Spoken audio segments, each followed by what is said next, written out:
Hello Army, welcome back to the channel, and if you are new here, welcome, because today we have a story that connects multiple worlds simultaneously in a way that I find genuinely extraordinary, and it is the kind of story that rewards careful attention because the more closely you look at it the more significant it becomes. We are talking about Into the Sun. We are talking about the creative process behind one of the most emotionally powerful tracks on the Ararang album. We are talking about a Grammy-winning producer named Nitty Music who spoke on the Call podcast about his experience working on that album and specifically about Jimin's contribution to the final chorus of Into the Sun. And we are talking about Diplo, yes, that Diplo, one of the most recognized and most influential music producers in the world, being in that studio session and saying something about the chorus that Jimin helped create that stopped everyone in the room. So get comfortable, because we are going deep into a studio session that produced something legendary, and by the end of this video you are going to understand Into the Sun in a completely new way. Let me start by properly introducing the people involved in this story, because the full weight of what happened in that studio depends on understanding who was in the room and what they each bring to the table. Nitty Music is a producer and songwriter who operates at the absolute top of the music industry, a Grammy winner whose credits span multiple genres and whose collaborators include some of the most significant names in contemporary popular music. When someone of Nitty Music's caliber speaks about a creative session, he is speaking from a position of having been in thousands of recording sessions across a career defined by excellence.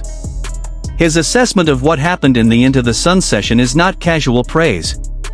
It is a professional judgment from someone who has witnessed extraordinary creative moments and knows how to recognize them. Diplo is, if anything, even more universally recognized in music production circles. Thomas Wesley Pence, known professionally as Diplo, is one of the most influential figures in electronic and popular music over the last 2 decades. His production credits encompass an almost incomprehensible range of styles and genres, from Major Lazer to work with Beyoncé, Ariana Grande, Justin Bieber, Skrillex, and dozens of other major artists across multiple musical traditions. He is someone who has heard and created more music than most people can imagine, who has developed a judgment about what constitutes genuine quality that is refined by decades of working at the highest possible level. When Diplo says something is extraordinary, it means something specific and something significant. Tizo Touchdown is a Texas-born artist and creative who has been building a reputation as one of the most distinctive and most genuinely original voices in contemporary music, someone whose approach to genre and sonic identity defies easy categorization in ways that have made him one of the most talked-about creative forces in the current musical landscape.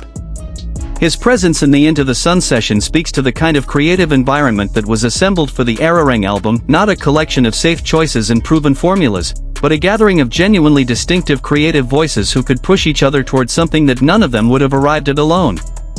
And then there is Jimin. And here is where the story becomes remarkable. The session that Nitty Music describes on Call podcast was already in progress. Tizo Touchdown, Diplo, Kyan, and Jimin were all in the studio together, working on Into the Sun. The song was taking shape, the verses and the bridges were coming together, and they were working on the final chorus, the moment that would close the song, the last impression the track would leave on the listener before it ended. The final chorus of a song is one of the most important compositional challenges in popular music. It needs to feel inevitable, like the destination the song was always moving toward, while also feeling like a revelation, like something that the earlier parts of the song had been building toward without the listener quite knowing it. It needs to be the emotional completion of everything that came before. And Jimin was the one who completed it. Nitty Music describes the moment with a clarity and a warmth that tells you this is not just a story he is telling because it is a good story but because it is a true one that genuinely moved him.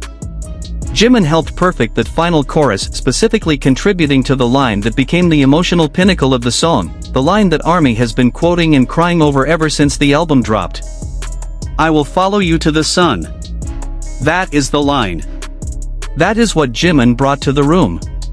The image of following someone to the sun, which is simultaneously an image of ultimate devotion and ultimate sacrifice, of love that is so complete that it would pursue its object into the impossible, into the burning heart of the solar system itself, is not a small creative contribution.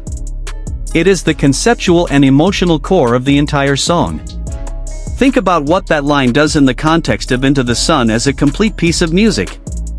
Everything before it in the song builds toward this moment, the longing, the urgency, the sense of something unfinished that needs to be resolved. And then Jimin's line arrives and suddenly the entire song snaps into focus. Suddenly you understand what all of it has been about. The sun is not just a geographical destination or a poetic image. It is a way of expressing the quality and the completeness of a devotion that does not recognize limits or impossibilities. I will follow you to the sun. It is irrational. It is beautiful. It is the kind of thing that you can only say if you genuinely feel it and genuinely mean it, and the reason it works as a lyric is precisely because it sounds like something a real person might actually say in a moment of overwhelming emotional honesty. And when Jimin said it in that studio, when he brought that line to the creative process and it landed in the room, Diplo, who has heard everything, who has worked with Beyoncé and Justin Bieber and everyone in between, who has been in more recording sessions than most people have had hot meals, Diplo said, "Yo, I think we just made the perfect chorus. The final one is extraordinary."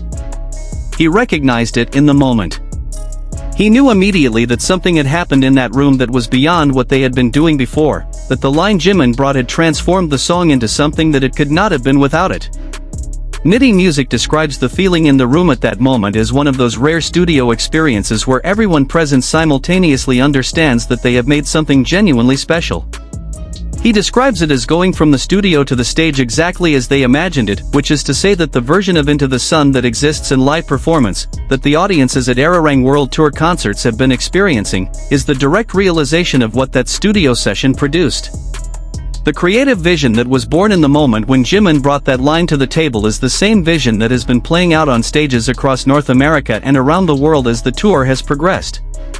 The song became what it was always supposed to be, and Jimin was the one who showed everyone what that was.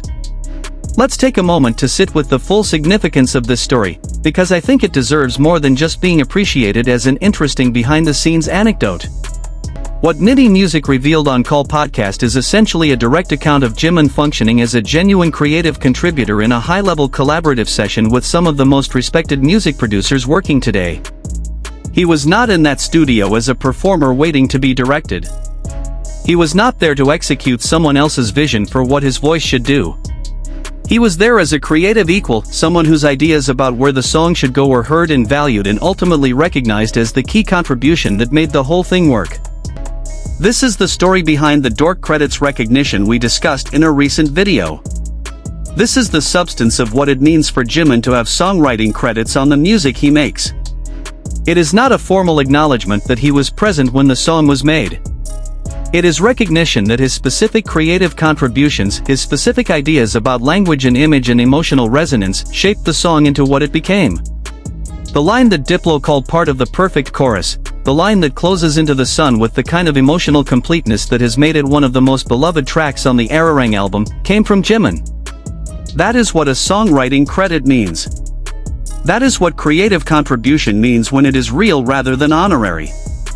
Now let's talk about Into the Sun as a song in the context of the Arirang album and the Arirang World Tour, because understanding its place in both of those contexts makes the studio story even more meaningful.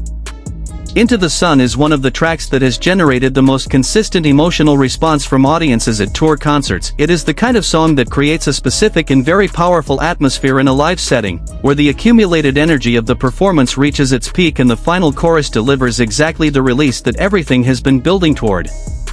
Fans who have attended Arirang shows have described Into the Sun as one of the most affecting moments of the entire concert, the point at which the emotional investment of the evening finds its fullest expression. And now, knowing what we know from Nitty Music's account, that experience takes on an additional layer of meaning.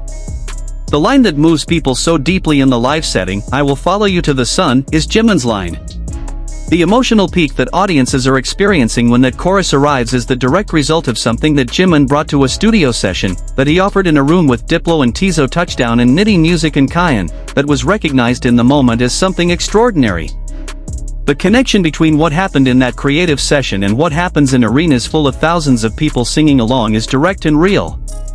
Jimin made something in a studio that then went out into the world and became part of people's lives. That is what art does. That is what it means to be a creative contributor rather than just a performer. And Jimin has been doing it, has been bringing genuine creative vision to the music he makes, for his entire career, in ways that have sometimes been visible and sometimes been less so, but that have always been real and always been significant. Let's also spend some time on the collaborative dynamic that this story reveals, because I think the specific combination of people in that studio session is worth understanding. Diplo and Jimin are not obvious creative partners. Diplo comes from an electronic music background, from the specific tradition of dance and club music that has shaped global popular music over the last 2 decades. Jimin comes from K-pop, from the specific and rigorous training system that has produced some of the most technically accomplished and most emotionally expressive performers in contemporary popular music. These are different worlds with different aesthetics and different creative priorities.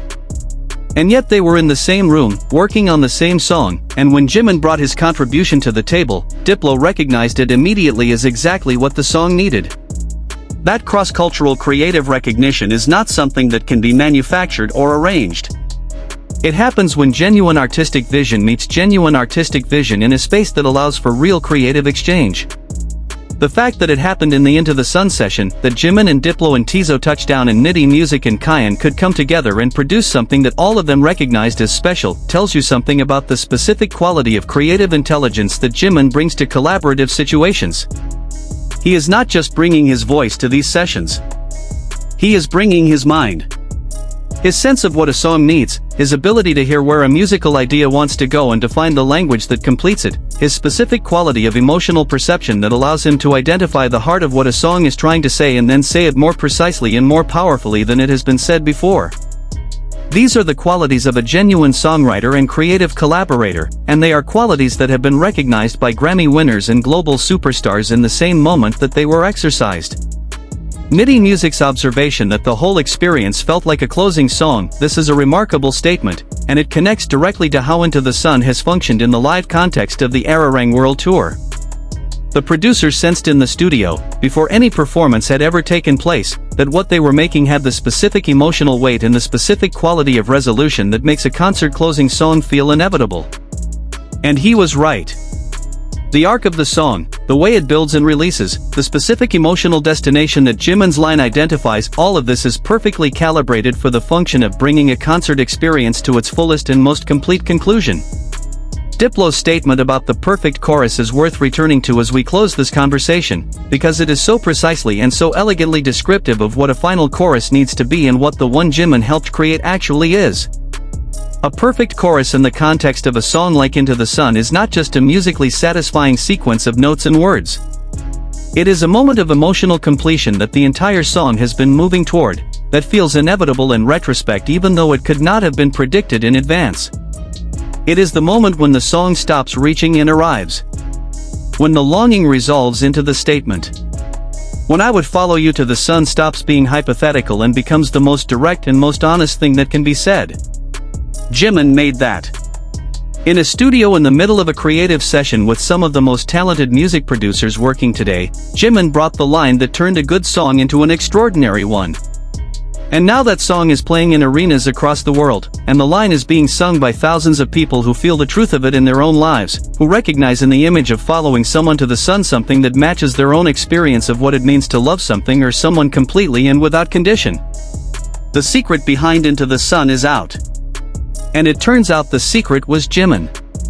Which, if you have been paying attention, is not really a surprise at all.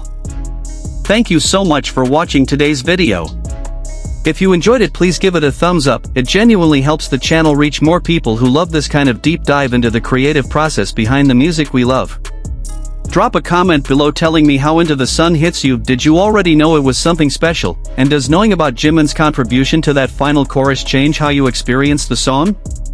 Subscribe if you have not already, share this with your fellow army, and I will see you in the next one. Purple you all.